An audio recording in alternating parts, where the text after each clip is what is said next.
Anybody else feeling like Disney World is completely out of control in a lot of ways right now? Yeah, us too. Let's talk about it.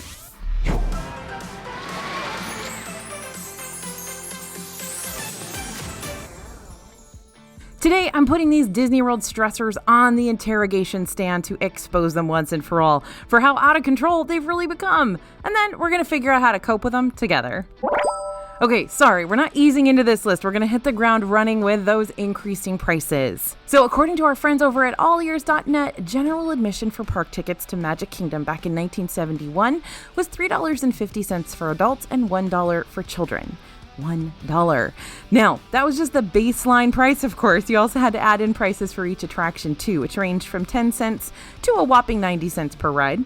Now, it's not the fairest of comparisons. After all, that was 50 years ago. With inflation, global crises, and increased park demand over the years, of course we'd start to see prices rise higher than $1. Hey, I can't even buy a McChicken for $1 anymore, and that upsets me greatly.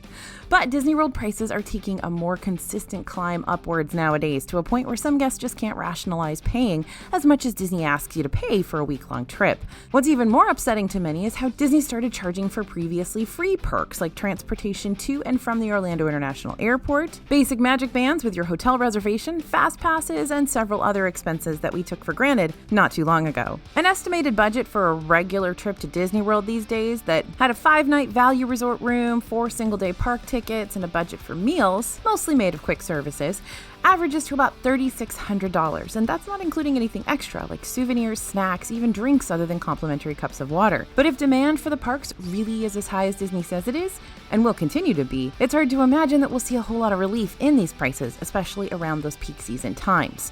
So how do we cope with this? Well, say it with me, your Disney World trip shouldn't feel like a burden. This is supposed to be fun, and if forking over $3,000 doesn't sound like your idea of fun at the moment, then you're going to want to look into a budgeting timeline that works best for you and your financial situation. Try to pace out payments over the course of a year. Also remember that when you book your Disney World hotel, if you book a room only, you'll only need to pay for that initial down payment at first. And while you're waiting for that big Disney adventure to finally kick off, even if it's going to be farther out in the future than you might have been hoping for, there are still ways to keep the Disney excitement going. Have those Disney movie nights, print out a Disney recipe and make it with the family, listen to some Disney tunes as you ride around through your hometown. Let's not make Disney World a burden. Don't go until you can afford it. Don't force it to be a burden. Now here's something that's out of control that I can almost guarantee you hadn't thought about, but it's true. The Disney birds and squirrels. Now, don't be shocked if you grab yourself a basket of fries and some chicken tenders to munch on at one of the tables outside a quick service restaurant, only to become the victim of a fry napping. The squirrels and birds have gotten brazen with stealing food. We've even fallen victim ourselves, losing our pricey little snacks to the likes of these fluffy and feathery bandits. And though it may seem funny at first, it's actually a more common occurrence than you may think, and can be rather annoying if it happens more than once. Now, I know it's hard to resist those big anime eyes looking up at you, begging for just a little snack roll from your meal, but please don't give in. Unfortunately, these park animals are now used to being fed by humans, so they've started to lose their natural instinct of hunting and gathering outside guest handouts. The less we can tempt these creatures, the less they'll linger around thinking our food is free game. So don't feed the birds. No matter what Mary Poppins tells you, it is not good for them or for you. Also, make sure you never leave your food unattended when you're eating outside. If you need a bathroom break, have someone watch your food. Tell them to guard it with their life, because sometimes those birds are terrifying. Now, out of control happenstance around the Disney World parks doesn't always have to be a bad thing. Sometimes they're out of control in the best ways, but even these types of things can be overwhelming if you don't know how to plan for them. Let's talk about the sheer number of restaurants in Disney World. There are hundreds of places to eat. You've got quick service, fast food, table service, signature dining. You got character dining, snack kiosks, festival kitchens. You got a lot to choose from. And although at first you might be like, great, more options means an easier time finding a place to eat, that's not necessarily always the case. The amount of places to eat can be paralyzing, so much so that you could wind up spending way too much time trying to decide where to go and not enough time actually enjoying a good meal. Not to mention, you don't really want to settle on a restaurant in the first place. You want to be confident in your choice. After all, even the fast food locations are going to be pricey, so you want your investment to be worth it. And if you choose the first option you think will be fine, you might miss out on an option you would have liked even better. So how are you going to cope? Well, we're the Disney Food Blog, so you are in the right place. We've got reviews, we've got pros, cons lists, we've got first impressions, recommendations. We've got it all for every single Disney World restaurant on property. Because you know what? We eat there all the time. We've eaten at every single restaurant, and most of them we've eaten at multiple times because we keep going back to make sure we're giving you the best, most updated review we can. But if you want our most detailed looks into each Disney World dining offering kept all in one place, you can of course find those in our DFB digital dining guides located on the DFB store website. Our goal with our website, YouTube page, and digital guidebooks are to make sure we can help you figure out your dining situation before you get to the parks. That way you don't waste a bunch of park time trying to pin things down as soon as the clock strikes hangry, right? So take time to look over Disney World menus located on their website, read all of our reviews on our website. That way you can be more familiar with the offerings and prices before your trip, as much as you can be, that is, because things do change. More on that next. One last note on this point before we move it right along. Don't be afraid to split up your family. If part of your group wants to dine at Toronto Roasters and Hollywood Studios and the other half wants to head over to Fairfax Fair, that's okay. Split up, grab the food you want, and reconvene later. Familiarizing yourself with the Disney World menus is perfect, but what about when Disney decides to hit you with some switches you weren't expecting? All right, time to talk about those restaurant menu and price changes, which are definitely out of control. Just because one of the menus for a Disney World restaurant looks a certain way earlier in the week doesn't mean it won't switch up on us later in the week. Disney menus are constantly seeing shifts. There are price increases, price decreases, missing items, added items.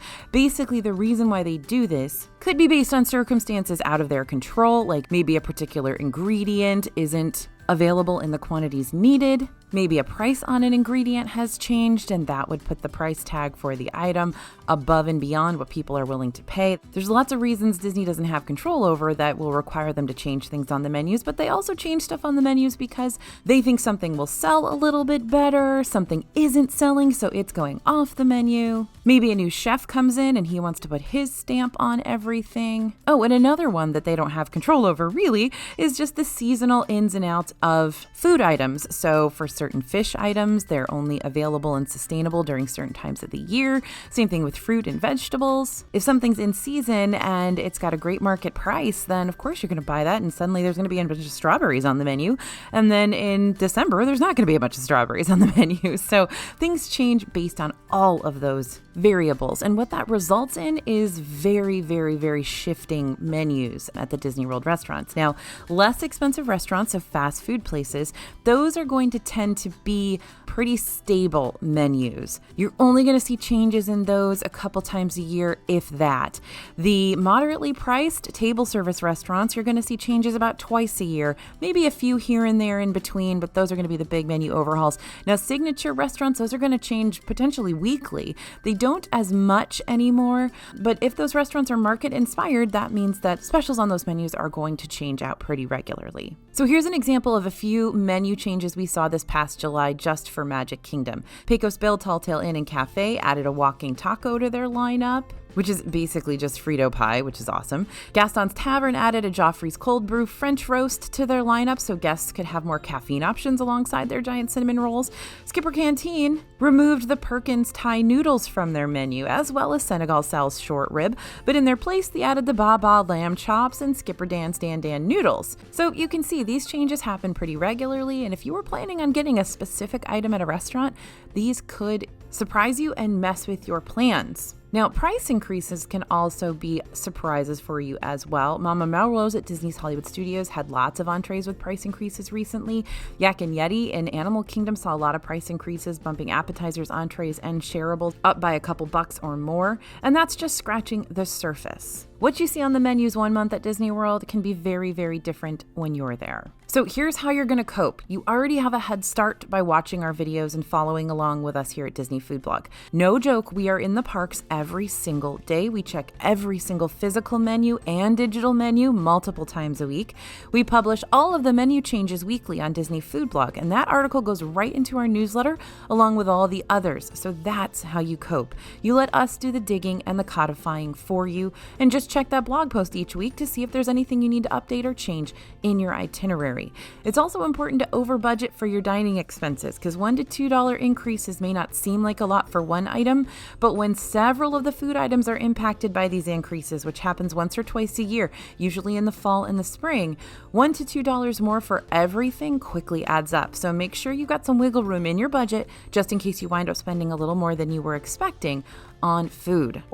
All right, sometimes your favorite out of control situations are absolutely hated by other people. We're going to talk about the holiday celebrations. Right now, it is Halloween in Disney World. Magic Kingdom turns into Halloween like the first week of August because Mickey's Not So Scary Halloween Party launched on August 12th. And that Christmas season is going to start a few days after Halloween wraps up at the beginning of November. Usually those decorations go up around November 2nd or 3rd. Now, personally, I like having more holiday party time. There's just something about going to Disney World when there's a celebration that makes me feel like I'm really getting something extra because I get to pay for something extra. But those who aren't huge fans of the holidays, or for those who just think Disney kicks off their celebrations way too early in the year before many kids even return back to school from summer break, 4.5 months of non-stop holidays can be a little too out of control in the worst possible way for some people. So why does Disney start the festivities as early as they do every year? Well, simple.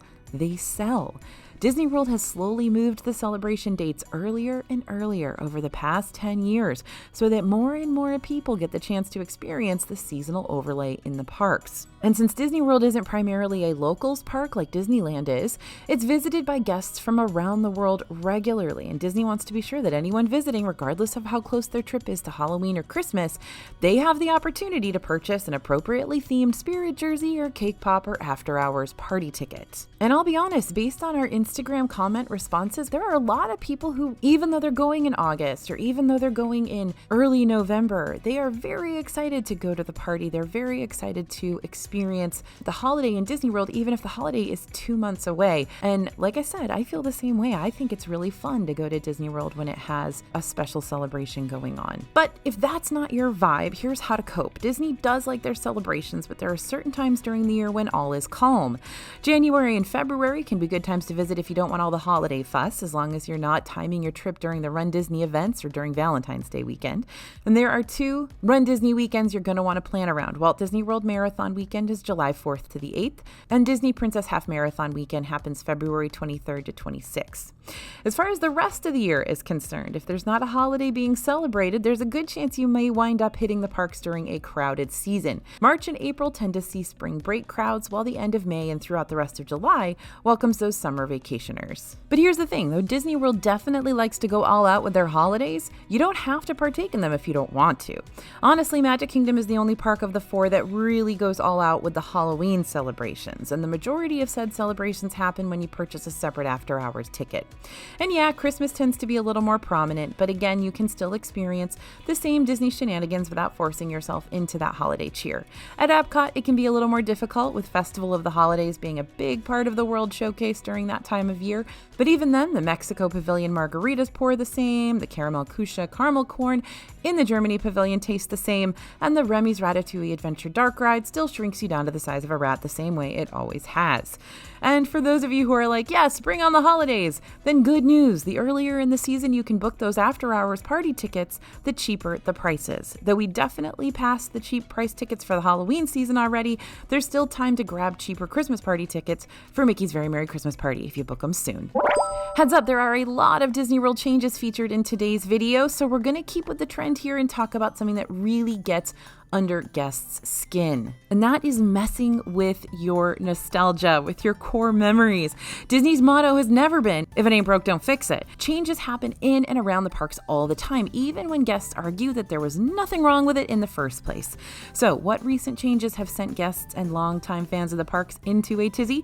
First off, you've got the independent property or IP additions, which basically means Disney's trying to find ways to add their movie characters into everything. And if it means throwing out the old stuff to make way for the new, that's okay with them. All of the Magic Kingdom area resorts have experienced major remodels over the past couple years, leading to character influences in the rooms that weren't there before.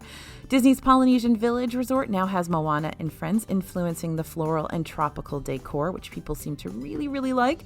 Disney's Wilderness Lodge has popular woodland friends like Chippendale and Bambi on their walls. The Big Pine Key building at Grand Floridian Resort and Spa was the most recent of the remodels, redone to have subtle Mary Poppins influences in each of the room's accents and color schemes, which I personally think is absolutely stunning. It is very subtle and very beautiful, and Disney's Contemporary Resort was the most, controversial of them all, with Pixar's Incredibles characters suddenly infiltrating the tower rooms and on their way over to the garden rooms now. That one, I'm not so much a proponent of. Along with the hotels, Epcot's World Showcase is starting to get a little IP heavy as well. We've got the addition of Frozen Ever After in the Norway Pavilion, Remy's Ratatouille Adventure in the France Pavilion, and there were even plans about adding a Mary Poppins dark attraction to the UK Pavilion, though those have been shelved for the time being. Are these bad changes? No. Well, the Incredibles rooms are debatable, but that's not the point.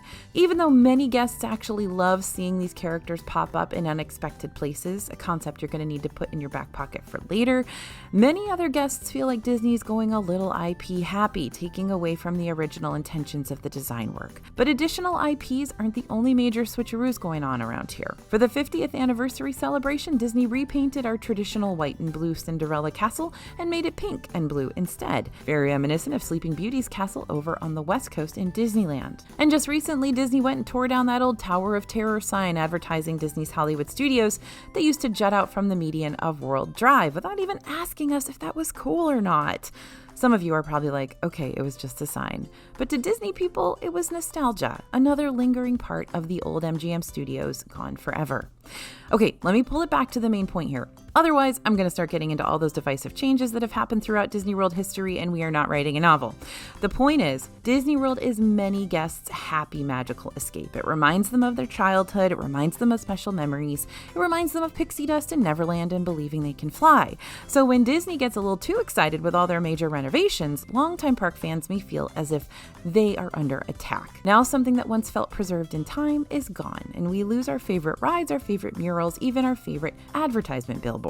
So I'm going to tell you how to cope with that here next, but the reality is, y'all, Disney has to keep changing because that's how they stay relevant. You know that, I know that, and we're all going to have to be okay with it. I've seen many monumental changes in Disney World where people got extremely upset about those changes taking place and messing with their nostalgia. But you know what? 5 years later, 10 years later, if they change that new thing again, all of the new Disney fans get really upset about it. So it's just a continuing cycle. Disney's going to keep changing things. They have to. I used to love the Ohana potatoes. You guys don't know what the Ohana potatoes are, some of you, right? Because you never experienced them. All you know is the Ohana noodles, and you know that people got really upset about trying to change the Ohana noodles to rice, but people got just as upset when they changed the potatoes to noodles, and now they are beloved. So that's the name of the game. Anyway, here's how to cope. You know, I mentioned a minute ago that there are many guests who really enjoy the changes going on in the parks right now, and that's why Disney does what they do. Also, relevancy and money. Walt Disney did say Disneyland will never be complete. He knew way back when that change needed to happen in order to stay relevant, so you're not one of those old defunct theme parks that just stays the same all the time. Now, we don't have to like all the changes, but we can realize that some folks really do. For example, I'm still crushed that the Great Movie Ride is no longer in Hollywood Studios. Not gonna lie, I kind of thought it could be a ride that'd stand the test of time, especially since not too long before they'd announced to be closing for good, the ride actually received some audio narration updates in the vehicles, and we thought maybe that it was gonna stick around. But at the same time, I can enjoy Mickey and Minnie's Runaway Railway, and I can see how that new dark ride can be a bigger draw for families. And that's also why we're just seeing more IP in general. Kiddos are thrilled to see characters from their favorite TV shows and movies start appearing in more places around the parks. And in cases like the World Showcase, it gives them a newfound sense of excitement when exploring all the different countries. But for all you nostalgia junkies out there, Disney still has many of their OG rides and attractions still alive and kicking. Does that mean these classic attractions aren't going to change in the future? No, not necessarily, but we don't have to equate change with bad.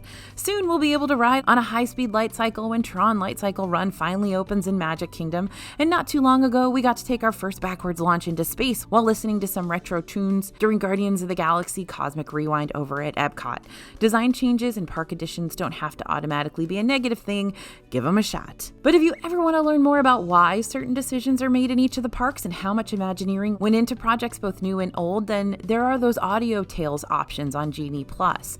We usually associate Genie Plus with lightning lanes and the ability to bypass those main queue lines, which really is the reason to buy it, but along with your $15 purchase, you'll also be able to listen to behind-the-scenes facts that correspond to wherever you might be in the parks at the time.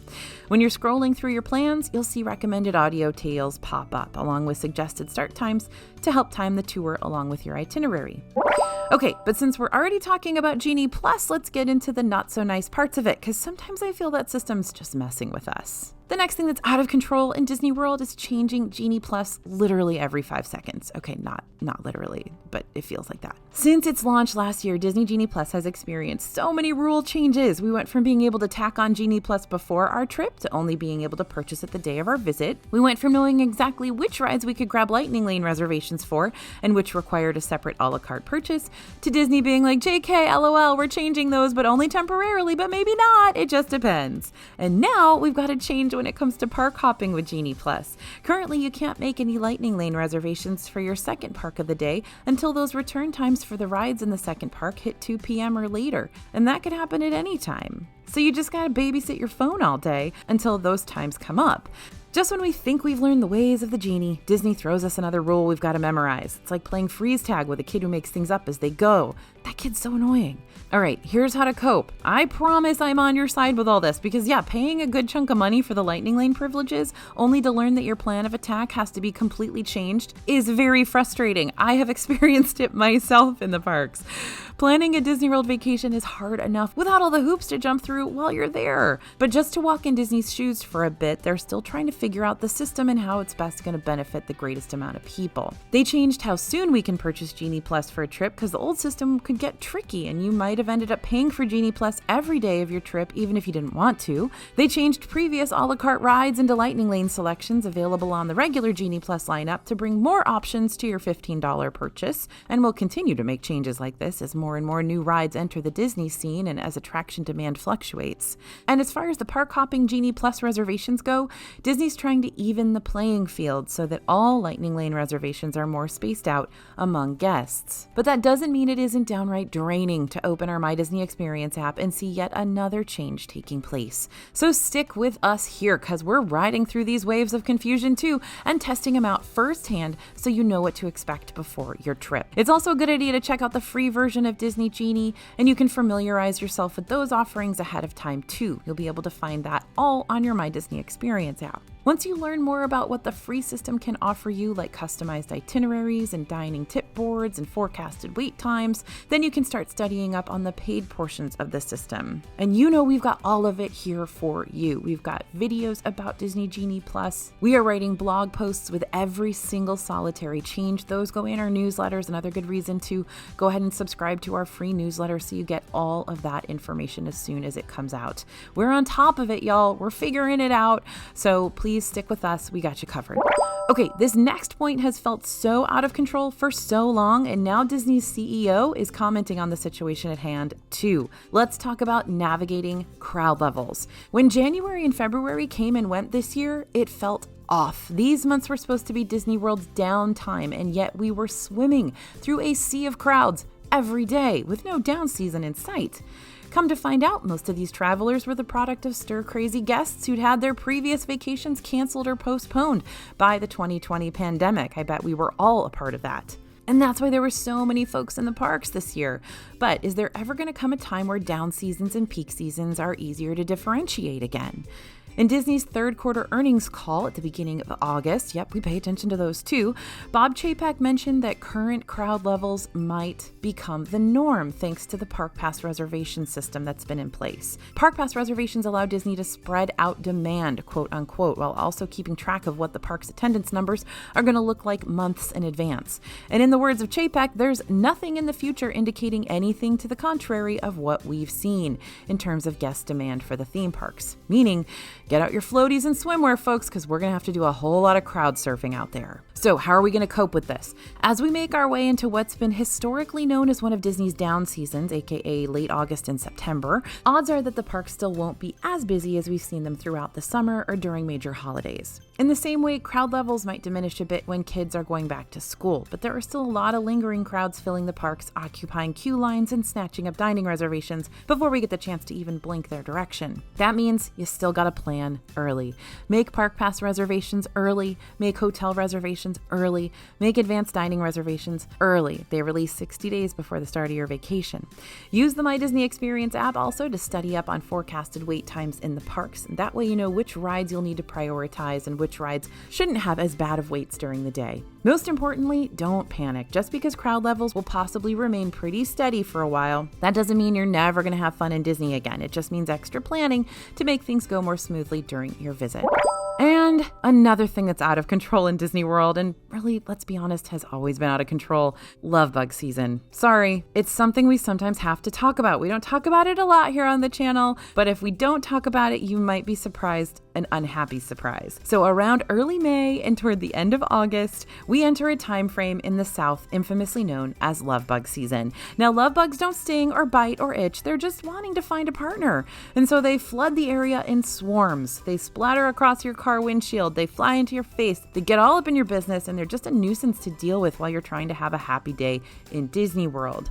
So how to cope with love bugs? If you're part of the crowd that wants to avoid them as much as possible, then traveling around the winter season will lessen your chances of running into these pests. But if you are traveling around peak love bug time, not gonna lie, they're pretty hard to avoid. But if they're getting to be a bit too overwhelming for you during certain times of the day, you can always duck into an indoor location like a restaurant, gift shop, or dark ride to escape the love that's literally in the air. All right, so much like we change and adapt over time, Disney World works the same way. But all of these changes can feel like Disney's just throwing us into a whirlwind of new information and scenarios that we can't control, nor would we even know how to control if we had the power to do so. But there's one thing you can control, and that's planning, which we can help you out with for sure. Stick with us here at DFB, watch our videos, join that newsletter. Read the blog posts, follow the social media. We cover everything for you. We're in the parks every day. We're checking things twice. We're testing out new systems to make sure that you have the best possible trip you can in Disney World. Thanks for listening, everyone, and thanks for watching. As always, this is AJ for Disney Food Blog, and we'll see you real soon.